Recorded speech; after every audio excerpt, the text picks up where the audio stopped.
नमस्कार. संघर्ष वृत्तवाहिनीमध्ये आपलं स्वागत. घेऊया ठाणे आणि आसपासच्या परिसरामधील घडणाऱ्या महत्त्वाच्या घडामोडींचा आढावा.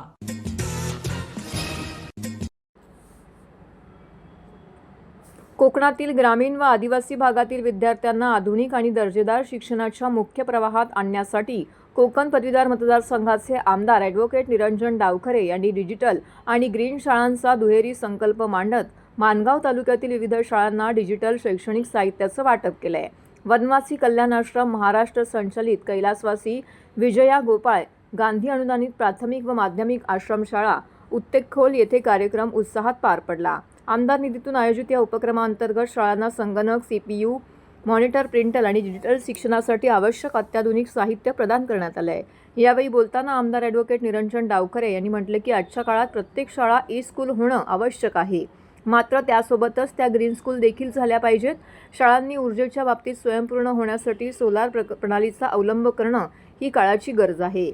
जिल्हा परिषद शाळांच्या विजेच्या बिलाचा भार अनेकदा ग्रामपंचायतीवरती पडत असल्याचं लक्षात घेता या समस्येवर दीर्घकालीन उपाय म्हणून शाळांवरती सोलार पॅनल बसवण्याचं आवाहन केलं आहे. ज्या शाळांना सोलार प्रकल्पाची आवश्यकता आहे त्यांनी याबाबत प्रस्ताव सादर करावेत असंही त्यांनी स्पष्ट केलं आहे.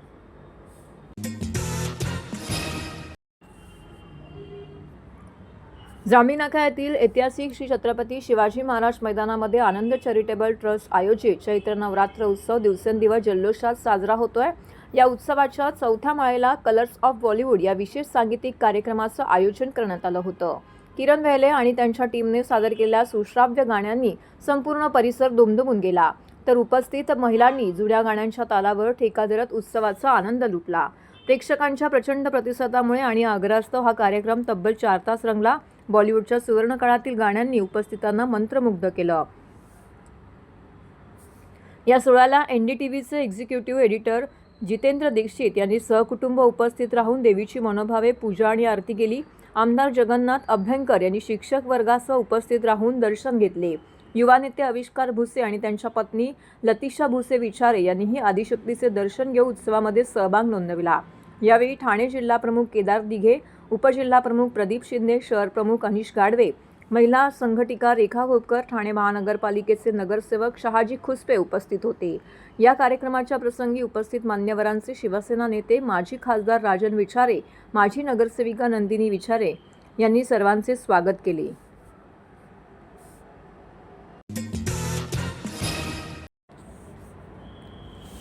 ठाणे महानगरपालिकेत महायुती स्थापन करताना जे काही ठरलं होतं त्या चर्चांचा मान राखला जावा आणि ते निर्णय कायम ठेवले जावेत असं मत वनमंत्री गणेश नाईक यांनी व्यक्त केलंय.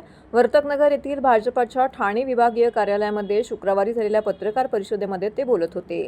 अर्थसंकल्प 2026 विषयी माहिती देताना झालेल्या पत्रकार परिषदेला उपमहापौर कृष्णा पाटील, शहराध्यक्ष संदीप लेले, भाजपा गटनेते मुकेश मोकाशी यांसह पदाधिकारी उपस्थित होते. यावेळी बोलताना नाईक यांनी सांगितले की पंतप्रधान नरेंद्र मोदी यांच्या विकसित भारत या संकल्पनेच्या दिशेने राज्य सरकार वाटचाल करीत असून मुख्यमंत्री अर्थमंत्री देवेंद्र फडणवीस यांनी सादर केलेला अर्थसंकल्प सर्व घटकांचा विचार करणारा आहे. मच्छीमारांसाठी 1200 कोटी रुपयांचं अनुदान देण्यात येणार असून पाणी पुरवठा योजनांनाही प्राधान्य देण्यात आलेलं आहे.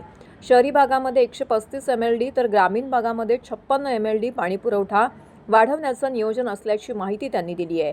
वन विभागाच्या कामकाजाबाबत बोलताना त्यांनी सांगितलंय की विदर्भातील वाघांच्या संख्येनुसार प्रत्येक जिल्ह्यात व्याघ्र सफारी उभारण्याचा निर्णय घेण्यात आला आहे. तसेच शहरांमध्ये बिबट्यांचा वावर रोखण्यासाठी वन खाते सतर्क असून आतापर्यंत सुमारे 450 बिबट्यांना पकडण्यामध्ये यश आलं आहे. त्यापैकी काहींना सुरक्षित स्थळी हलवण्यात आलं असून लवकरच ठाणे, पालघर जिल्ह्यात बिबट सफारी उभारली जाणार आहे. वन्य प्राण्यांची शिकार रोखण्यासाठीही कडक उपाययोजना करण्यात येत असून पुढील 3 वर्षांमध्ये परिस्थितीत लक्षणीय सुधारणा दिसून येईल असा विश्वास त्यांनी व्यक्त केला आहे. असेल तर तशा प्रकारची माझ्याकडे तुम्ही तक्रार करा. महानगरपालिका क्षेत्रामध्ये वृक्ष प्राधिकरण ही एक कमिटी असेल आणि त्या वृक्ष प्राधिकरण कमिटीचे आयुक्त त्याचे प्रमुख असतात. त्याच्यामध्ये विविध पक्षाचे लोकप्रतिनिधी सदस्य असतात, पर्यावरण प्रेमी पण ते सदस्य असतात. तर त्या लोकांच्या समिती समोर ती वृक्ष तिथून काढण्याची, खरं म्हणजे वृक्ष तोडण्यापेक्षा वृक्षाचं स्थलांतर करण्याची भूमिका मोठ्या प्रमाणामध्ये राज्य शासनाने घेतलेली आहे. ज्या वेळेला मोठी रस्ते निर्मिती होते त्यावेळेला तिथले वृक्ष तिथून सगट काढून अन्य ठिकाणी त्याचं रोपण करण्याची भूमिका घेतलेली आहे.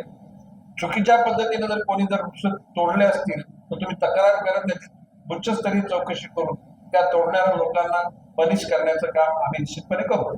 सर्व नागरिकांना आवाहन करण्यात येत आहे की सध्या डासांमार्फत पसरणाऱ्या डेंग्यू या आजाराचा प्रसार रोखण्यासाठी प्रत्येकाने पुढील प्रमाणे कार्यवाही करावी. डेंग्यू आजार एडिस इजिप्ती हा डास चावल्याने होतो. या डासांची पैदास साचलेल्या किंवा साचवलेल्या स्वच्छ पाण्यामध्ये होते. 8 दिवसांपेक्षा जास्त दिवस पाणी उघडे व साचून राहिल्यास त्यात डास अंडी घालतात. अंड्यांच्या अळ्या तयार होऊन पुढे डास तयार होतात.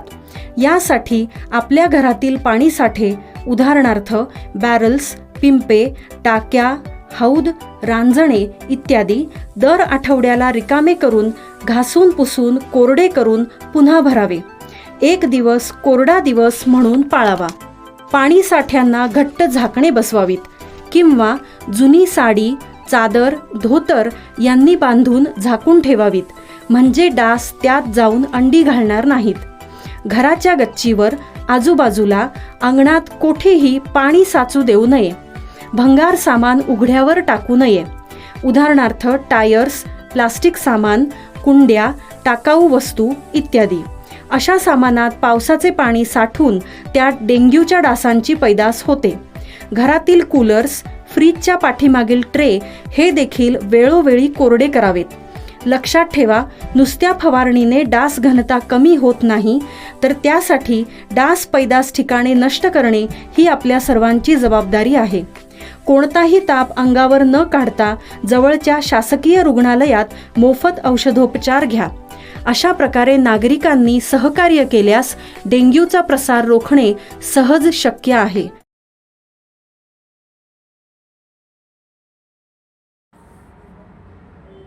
महाराष्ट्राचे आराध्य दैवत छत्रपती शिवाजी महाराज तसेच स्वराज्य रक्षक धर्मवीर संभाजी महाराजांच्या पराक्रमाची आणि स्वराज्याच्या तेजस्वी इतिहासाचे आकलन करून देणारे स्वराज्याचे आख्यान ठाण्यात उत्साहात पार पडले. धर्मवीर श्री आनंद दिघे प्रतिष्ठानच्या वतीने कोपरीत आयोजित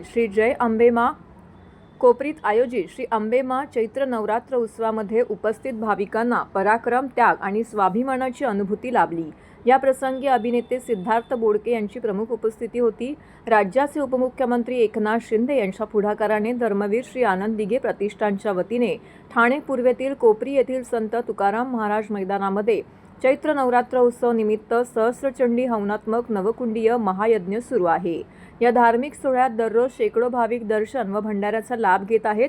उत्सवादरम्यान देवीचा मंगलाभिषेक, सप्तशती पाठ, सामूहिक राजोपचार पूजन, अर्चा, मध्यान्ह आरती, सांज आरती अशा विविध धार्मिक उपक्रमासोबतच दररोज सांस्कृतिक कार्यक्रम आयोजित केले जात आहेत. रविवारी या ठिकाणी स्वराज्य आख्यानाची सुरुवात गणसादरीकरणाने झाली. छत्रपती शिवाजी महाराज आणि छत्रपती संभाजी महाराजांना वंदन करून आख्यानाला प्रारंभ झाला. शिवकालीन कवी भूषण यांची महती विशद केल्यानंतर पोतराज आलाय भेटीला सारख्या पारंपरिक सादरीकरणाने वातावरण शिवमय होऊन गेलं. कार्यक्रमात स्वराज्याच्या इतिहासातील अनेक पराक्रमी व्यक्तिमत्वांच्या प्रेरणादायी कथा उलगडण्यात आल्यात. हिरोजी फर्जत, हिरोजी इदलकर, हिरकणी, सरनोबत हंबीरराव मोहिते, संताजी घोरपडे, बहरजी नाईक, धनाजी जाधव यांसारख्या शूरवीरांच्या पराक्रमाला यावेळी उजाळा देण्यात आला. तसेच छत्रपती शिवाजी महाराजांच्या राज्याभिषेकाचा प्रसंगही थरारक पद्धतीने येथे उभा करण्यात आला. यावेळी सभागृहात छत्रपतींचा जय जयकार झाला. या प्रसंगी उपमुख्यमंत्री एकनाथ शिंदे, लता शिंदे, अभिनेते सिद्धार्थ बोडके, अभिनेते मंगेश देसाई, अतिरिक्त आयुक्त संदीप माळवी, माजी महापौर मीनाक्षी शिंदे, शिवसेना सचिव संजय मोरे, जयप्रकाश कोटवाणी, प्रमोद बनसोडे, राहुल लोंढे, किरण नागती यांसह असंख्य शिवसैनिक, नगरसेवक, पदाधिकारी व भाविक मोठ्या संख्येने येथे उपस्थित होते. तर हे होतं संघर्ष वृत्तवाहिनीचं आजचं बातमीपत्र. उद्या पुन्हा भेटू याच वेळी याच ठिकाणी ताज्या घडामोडींसह. तोपर्यंत नमस्कार.